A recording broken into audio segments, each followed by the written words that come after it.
Have you ever wondered where it all began? Not the Big Bang, not the dinosaurs, but us. Our homes, our communities, our entire way of life. The story of civilization doesn't start with empires or kings. It starts in a quiet, fertile valley, nestled between two life-giving rivers. This is the story of the very first village. Picture it, a cluster of homes, not grand palaces, but humble dwellings made from the earth itself. Walls of packed wood, roofs of thick thatch, and the simple fences woven from bamboo. This wasn't just a place to sleep. It was a revolution. For the first time, humans stopped wandering and they chose to stay. They chose to build a home, together. Life in this first village was a symphony of cooperation. Look over, sir, you can see people tending to the fields. They are the first farmers, carefully planting seeds in the rich soil, learning the rhythms of the seasons. Their hands are calloused, but their faces show a quiet determination. They're not just growing food for their family, they're growing it for their neighbors. And over here, someone is spinning clay on a makeshift wheel. Their fingers, smeared with wet earth, skillfully shape a simple pot. This pot will hold water, store grain, and cook meals.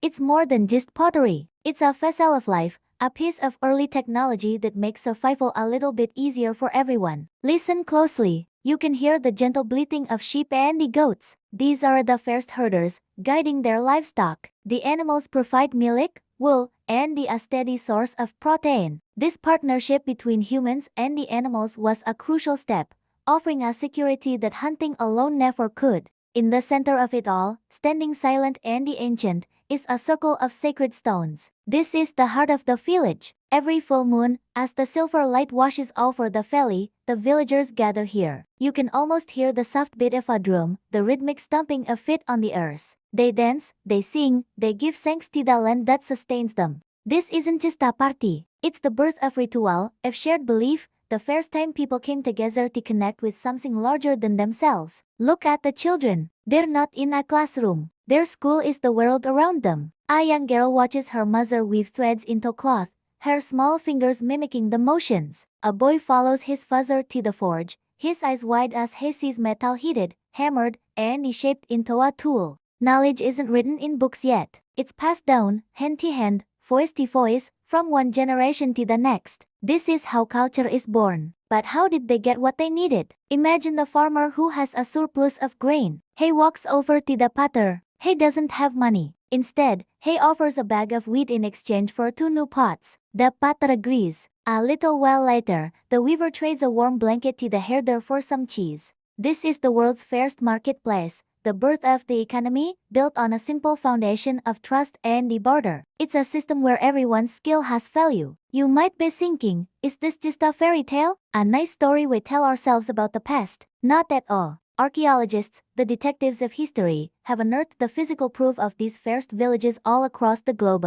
Travel to modern-day Turkey, to a place called Atalyeka. It's one of the most incredible archaeological sites in the world. Here, you can see houses packed so tightly together that people walked across the rooftops and they entered their homes through ladders from above. They painted murals on their walls, depicting hunting scenes and the geometric patterns. They buried their ancestors beneath the floors of their homes, keeping their loved ones close even after death. Atalyeka shows us a complex society that thrived over 9,000 years ago. Now, let's journey east to China, to the Banpo site near the Yellow River. The remains of this village tell a similar story. We see circular and rectangular houses, a large central building that was likely a clan hall, and a defensive moat surrounding the settlement. They cultivated millet, raised pigs and dogs, and they created beautiful pottery decorated with fish and human faces. Banpo is a window into a thriving Neolithic community that understood planning, defense, and the art. The story doesn't stop, sir. Even in the islands of the Indonesian archipelago, researchers are finding evidence of early settled life. From ancient tools to the remnants of post holes that once supported homes,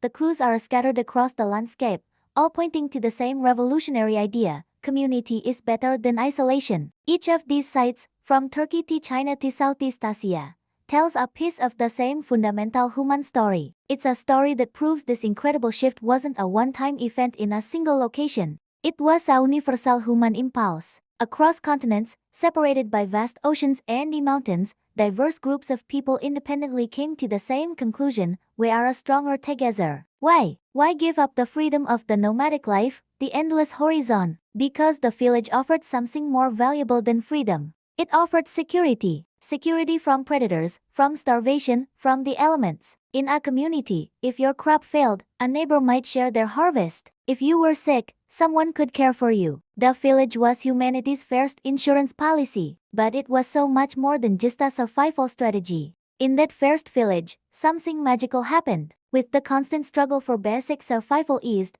human minds were freed up to think, to create, to innovate. They had time to decorate a pot, to invent a better loom, to gaze at the stars and to wonder. Art, technology, science, and the spirituality all found fertile ground in the shared space of the village. In that first village, humans discovered the true meaning of civilization. It's not about grand monuments or powerful armies. It's about looking at the person next to you and seeing not a competitor, but a partner. It's about understanding that our individual growth is tied to the well-being of the group. We learned that we live not just to survive, but to grow together, to build together, and to create a better world for the children who will come after us. The legacy of that first villages all around us. It's in the towns and the cities we live in. It's in the way we cooperate at work and in our neighborhoods. It's in the simple act of sharing a meal with friends and the family. We are all children of that first village, still carrying the ancient spark of community that was ignited so long ago in a quiet valley between two rivers. Thanks for joining me on this journey back in time.